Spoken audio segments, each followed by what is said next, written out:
ಸೋಮವಾರಪೇಟೆ ತಾಲೂಕಿನ 22 ಗ್ರಾಮ ಪಂಚಾಯಿತಿಯ ಗ್ರಾಮಗಳು ಸೋಮವಾರಪೇಟೆ ಯೋಜನಾ ಪ್ರಾಧಿಕಾರಕ್ಕೆ ಒಳಪಡಲಿದ್ದು, ನಮೂನೆ 9 ಮತ್ತು 11ಎ ಮತ್ತು ವಾಣಿಜ್ಯ ಉದ್ದೇಶದ ನಿವೇಶನ ಪರಿವರ್ತನೆ ಕಡತಗಳ ವಿಲೇವಾರಿ ಪಟ್ಟಣದಲ್ಲಿರುವ ಯೋಜನಾ ಪ್ರಾಧಿಕಾರ ಕಚೇರಿಯಲ್ಲಿ ನಡೆಯಲಿದೆ ಎಂದು ಪ್ರಾಧಿಕಾರದ ಅಧ್ಯಕ್ಷ ಕೆಎಂ ಆದಂ ಹೇಳಿದ್ದಾರೆ. ಸೋಮವಾರಪೇಟೆ ನಗರದಿಂದ ಹೊರಗಿರುವ ಗ್ರಾಮಗಳ ಜನರು ವಾಣಿಜ್ಯ ನಿವೇಶನ ಪರಿವರ್ತನೆ ಸೇರಿದಂತೆ ಎಲ್ಲ ಕೆಲಸಗಳಿಗೆ ಮಡಿಕೇರಿ ಜಿಲ್ಲಾ ಕೇಂದ್ರವಾದ ಗ್ರಾಮಾಂತರ ಯೋಜನಾ ಇಲಾಖೆಯ ಸಹಾಯಕ ನಿರ್ದೇಶಕರ ಕಚೇರಿಗೆ ಹೋಗಬೇಕಿತ್ತು. ಸಾರ್ವಜನಿಕರ ಸಮಸ್ಯೆಯನ್ನು ಆಲಿಸಿದ ಶಾಸಕ ಡಾಕ್ಟರ್ ಮಂತರಗೌಡ ಅವರು ಸರ್ಕಾರಕ್ಕೆ ಪ್ರಸ್ತಾವನೆ ಸಲ್ಲಿಸಿ ನಗರಾಭಿವೃದ್ಧಿ ಪ್ರಾಧಿಕಾರಗಳು ಹಾಗೂ ನಗರ ಮತ್ತು ಗ್ರಾಮಾಂತರ ಯೋಜನಾ ಆಯುಕ್ತಾಲಯದಿಂದ ಆದೇಶ ಹೊರಡಿಸುವಲ್ಲಿ ಯಶಸ್ವಿಯಾಗಿದ್ದಾರೆಂದು ಸುದ್ದಿಗೋಷ್ಠಿಯಲ್ಲಿ ಹೇಳಿದರು. 9 ಮತ್ತು 11ಎ ಕಡತಗಳು ಮತ್ತು ವಾಣಿಜ್ಯ ಉದ್ದೇಶದ ನಿವೇಶನ ಪರಿವರ್ತನೆ ಪ್ರಕರಣಗಳ ತಾಂತ್ರಿಕ ಅನುಮೋದನೆಗೆ ಯೋಜನಾ ಪ್ರಾಧಿಕಾರದ ಸಮಿತಿಗೆ ಬರಲಿದೆ. ನಂತರ ಯೋಜನಾ ಪ್ರಾಧಿಕಾರದ ಸದಸ್ಯ ಕಾರ್ಯದರ್ಶಿಗಳು ಪ್ರಕರಣವನ್ನು ಸಕಾಲದಲ್ಲಿ ಇತ್ಯರ್ಥಗೊಳಿಸಲಿದ್ದಾರೆಂದರು. ಸಾರ್ವಜನಿಕರು ಪ್ರಾಧಿಕಾರದ ಕಚೇರಿಯಲ್ಲಿ ಕೆಲಸ ಮಾಡಿಸಿಕೊಳ್ಳಲು ಮಧ್ಯವರ್ತಿಗಳನ್ನು ಅವಲಂಬಿಸಿದರೆ ಹಣವನ್ನು ಕಳೆದುಕೊಳ್ಳಬೇಕಾಗುತ್ತೆ. ಬ್ರೋಕರ್ಗಳು ನಿಮಗೂ ಮತ್ತು ಸರ್ಕಾರಕ್ಕೂ ಮೋಸ ಮಾಡ್ತಾರೆ. ಸೋಮವಾರಪೇಟೆ ಪಟ್ಟಣ ಪಂಚಾಯಿತಿ ಕಚೇರಿಯಲ್ಲಿರುವ ಯೋಜನಾ ಪ್ರಾಧಿಕಾರ ಕಚೇರಿಗೆ ಭೇಟಿ ನೀಡಿ ಮಾಹಿತಿ ಮತ್ತು ಸಲಹೆಯನ್ನು ಪಡೆದುಕೊಂಡು ತಮ್ಮ ಕೆಲಸವನ್ನು ಸಕಾಲದಲ್ಲಿ ಮಾಡಿಸಿಕೊಳ್ಳಬಹುದೆಂದರು. ತಾಲೂಕಿನಾದ್ಯಂತ ಕೆಲವು ಕಡೆ ಅಕ್ರಮವಾಗಿ ವಾಣಿಜ್ಯ ಮಳಿಗೆಗಳನ್ನು ನಿರ್ಮಿಸಿರುವ ಬಗ್ಗೆ ಪ್ರಾಧಿಕಾರಕ್ಕೆ ತಿಳಿದು ಬಂದಿದೆ. ಅಕ್ರಮ ಕಟ್ಟಡಗಳ ಮಾಲೀಕರಿಗೆ ಸಂಬಂಧಪಟ್ಟ ಇಲಾಖೆಯಿಂದ ನೋಟಿಸ್ ಜಾರಿಗೊಳಿಸಲಾಗುತ್ತೆ. ಯೋಜನಾ ಪ್ರಾಧಿಕಾರದ ಅನುಮತಿ ಇಲ್ಲದೆ ವಾಣಿಜ್ಯ ಮಳಿಗೆಗಳು ಮತ್ತು ಮನೆಗಳನ್ನು ನಿರ್ಮಿಸಿದರೆ ವಿದ್ಯುತ್ ಮತ್ತು ಕುಡಿಯುವ ನೀರಿನ ಸೌಲಭ್ಯ ಒದಗಿಸದಂತೆ ಆದೇಶ ಹೊರಬಿದ್ದಿದೆ. ಸಾರ್ವಜನಿಕರು ಅನುಮತಿ ಇಲ್ಲದೆ ಕಟ್ಟಡಗಳನ್ನು ನಿರ್ಮಿಸುವುದಕ್ಕೆ ಮುಂದಾಗಬಾರದೆಂದರು. ನಗರ ಮತ್ತು ಸುತ್ತಮುತ್ತ ಗ್ರಾಮಗಳಿಗೆ ಸಂಬಂಧಪಟ್ಟಿಗೆ ಜನರಿಗೆ ಅಷ್ಟಾಗಿ ಅರಿವಿರಲಿಲ್ಲ. ಏನು ಅಂತ ಹೇಳಿದ್ರೆ, ನಮ್ಮ ಈ ಪ್ರಾಧಿಕಾರದ ವ್ಯಾಪ್ತಿ ಏನು ಅಂತ ಹೇಳಿದ್ರೆ ಏನು ಕೆಲಸ ಅಂತ ಹೇಳಿದ್ರೆ ಈ ನೈಸನ್ ಲೆವೆನಿ ಮಾಡುವಂಥದ್ದು, ಆಮೇಲೆ ಕನ್ವರ್ಸನ್ ಮಾಡುವಂಥದ್ದು. ಕನ್ವರ್ಸನ್ ಆನ್ಲೈನಲ್ಲಿ ಅರ್ಜಿ ಹಾಕ್ತಾರೆ. ನೈಸನ್ ಲೆವೆನಿ ಈ ಪ್ರಾಧಿಕಾರದ ಒಳಗೆ ಒಳಪಟ್ಟಂಥ ಗ್ರಾಮದಿಂದ ಪಂಚಾಯತಿ ಅಭಿವೃದ್ಧಿ ಅಧಿಕಾರಿಗಳು ನಮಗೆ ಅದನ್ನು ರೆಫರ್ ಮಾಡಿದಾಗ ನಾವು ಸಭೆಯಲ್ಲಿ ಇಟ್ಟುಬಿಟ್ಟು ಅದನ್ನು ಅನುಮೋದನೆ ಮಾಡಿ ಒಂದು ಫೀಸನ್ನು ಕಟ್ಟಿಸ್ಕೊಂಡು ನಾವು ನೈನಲ್ಲಿ ಲೆವೆನಿ ಮಾಡಲಿಕ್ಕೆ ತಾಂತ್ರಿಕ ಅಭಿಪ್ರಾಯ ನೀಡುವಂಥ ಜವಾಬ್ದಾರಿ ನಮ್ಮದು.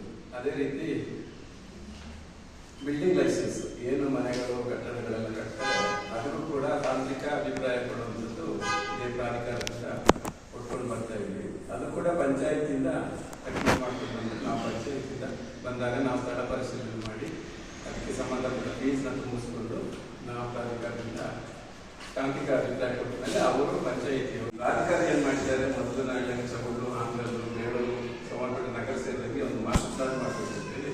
ನಾವು ಈಗಾಗಲೇ ಟೆಂಡರ್ ಕರೆದಿದ್ದೀವಿ. ಅದಕ್ಕೆ 15 ಲಕ್ಷ ರೂಪಾಯಿಗಳು ಖರ್ಚಾಗ್ತದೆ. ಈ 15 ಲಕ್ಷ ರೂಪಾಯಿ ಏನಾಗಿದೆ ಅಂತ ಹೇಳಿದ್ರೆ, ಸರ್ಕಾರ ನಮಗೆ ಸಾಲದ ರೂಪದಲ್ಲಿ ಕೊಡ್ತೀವಿ ಅಂತ ಹೇಳಿದ್ರು, ಇದುವರೆಗೆ ನಮಗೆ ಕೊಟ್ಟಿಲ್ಲ. ಬಟ್ ನಮ್ಮಲ್ಲೇ ಜನರಲ್ ಫಂಡ್ ಅಂತ ಕ್ರಿಯೇಟ್ ಆಗ್ತದೆ.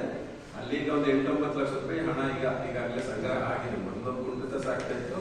ಈಗ ಒಂದು 15 ಲಕ್ಷ ರೂಪಾಯಿಯಲ್ಲಿ ಒಂದು 9 ಲಕ್ಷ ರೂಪಾಯಿ ನಮಗೆ ಈಗ ಆಲ್ರೆಡಿ ನಮ್ಮ ಜನರಲ್ ಫಂಡ್ ನಲ್ಲಿ ಇದೆ. ಇದು 15 ಲಕ್ಷದ ಮೇಲ್ಪಟ್ಟು ಏನಾರ ಆದ್ರೆ ನಾವೇ ಮಾಸ್ಟರ್ ಪ್ಲಾನ್ ಮಾಡಿದ್ರೆ ಏನು ಅನುಕೂಲತೆ ಇದೆ. ಈ ಮಾಸ್ಟರ್ ಪ್ಲಾನ್ ಮಾಡುವಂತ ಈ ವ್ಯಾಪ್ತಿ ಒಳಗಡೆ ಕನ್ವರ್ಷನ್ ಅವಶ್ಯಕತೆ ಇಲ್ಲ ಅಂತ ಈಗ ಸರ್ಕಾರ ಒಂದು ಹೊಸದಾಗಿ ಆದೇಶ ಹೊರಡಿಸ್ತಾ ಇದೆ. ಈಗ ಒಬ್ಬರು ಒಂದು 5 ಸೆಂಟ್ 10 ಸೆಂಟ್ ಕನ್ವರ್ಷನ್ಗೆ ಅರ್ಜಿ ಕೊಡುವಾಗ ಆನ್ಲೈನ್ ಅಲ್ಲಿ ಅರ್ಜಿ ಹಾಕಬೇಕು. ಒಂದು ಅರ್ಜಿ ನಮ್ಮ ಪ್ರಾಧಿಕಾರಕ್ಕೆ ಬರ್ತದೆ, ಇನ್ನೊಂದು ರೆವಿನ್ಯೂ ಡಿಪಾರ್ಟ್ಮೆಂಟ್ಗೆ ಹೋಗ್ತದೆ.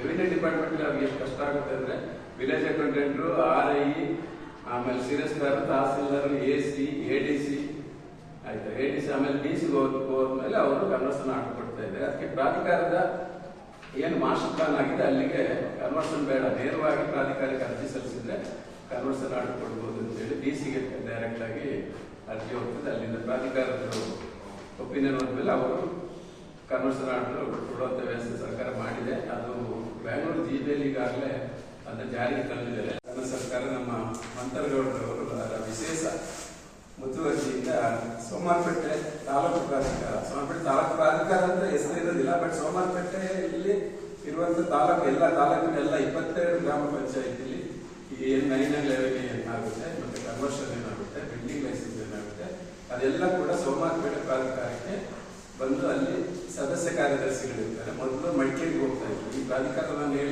ಹೇಳಿದ್ದೆ ಅದರಿಂದ ಹೊರಗಡೆ ಇರುವಂಥದ್ದೆಲ್ಲ ಮಡಿಕೇರಿ ಯೋಜನಾ ಪ್ರಾಧಿಕಾರ ಉಪನಿರ್ದೇಶಕರು ಅಂತಿದ್ರು, ಅವರಿಗೆ ಹೋಗ್ತಾ ಇತ್ತು. ಈಗ ಅದನ್ನ ಡಿಲೀಟ್ ಮಾಡಿ ನಮಗೆ ಯೋಜನಾ ಪ್ರಾಧಿಕಾರಕ್ಕೆ ಈಗ ಅಧಿಕಾರ ಕೊಟ್ಟಿದ್ದಾರೆ. ಇದರಿಂದ ಏನು ಅನುಕೂಲ ಆಗುತ್ತೆ ಅಂತ ಹೇಳಿದ್ರೆ,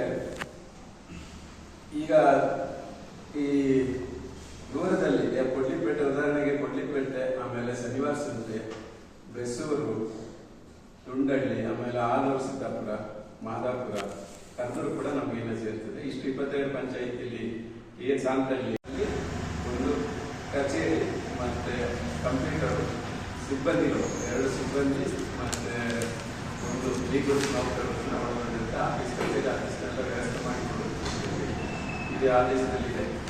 ಆದರೆ ಆಲ್ರೆಡಿ ನಮ್ಮ ಸೋಮಪೇಟೆ ಪಟ್ಟಣ ಪಂಚಾಯತಿ ಆವರಣದಲ್ಲಿ ನಮಗೆ ಒಂದು ಕಚೇರಿ ಇದೆ. ಆ ಕಚೇರಿಯಲ್ಲಿ ನಾವು ಈಗ ಕೆಲಸ ಕಾರ್ಯಗಳನ್ನು ಮಾಡ್ಕೊಂಡು ಹೋಗ್ತಾ ಇರ್ತೀವಿ. ನಂತರ ಏನಂದರೆ ಕೆಲಸದ ಒತ್ತಡ ಜಾಸ್ತಿ ಇದ್ದರೆ ತಾಲೂಕು ಪಂಚಾಯತಿ ಆವರಣಕ್ಕೆ ಶಿಫ್ಟ್ ಮಾಡೋ ಬಗ್ಗೆ ಕೂಡ ನಮ್ಮ ಶಾಸಕರ ಜೊತೆ ಸಮಾಲೋಚನೆ ಮಾಡಿ ಅದನ್ನು ಕೂಡ ನಾವು ಕಾರ್ಯಗತಗೊಳಿಸಲಿಕ್ಕೆ ಪ್ರಯತ್ನ ಪಡ್ತಾ ಇದ್ದೀವಿ. ಅದೇ ರೀತಿ ಈ ಮಾಸ್ಟರ್ ಗೋಷ್ಠಿಯಲ್ಲಿ ಸಮಿತಿ ಸದಸ್ಯರಾದ ಲೋಹಿತಾಶ್ವ, ಬಿಎನ್ ಬಸವರಾಜ, ದರ್ಶನ್ ಪಾಲ್ಗೊಂಡಿದ್ದರು.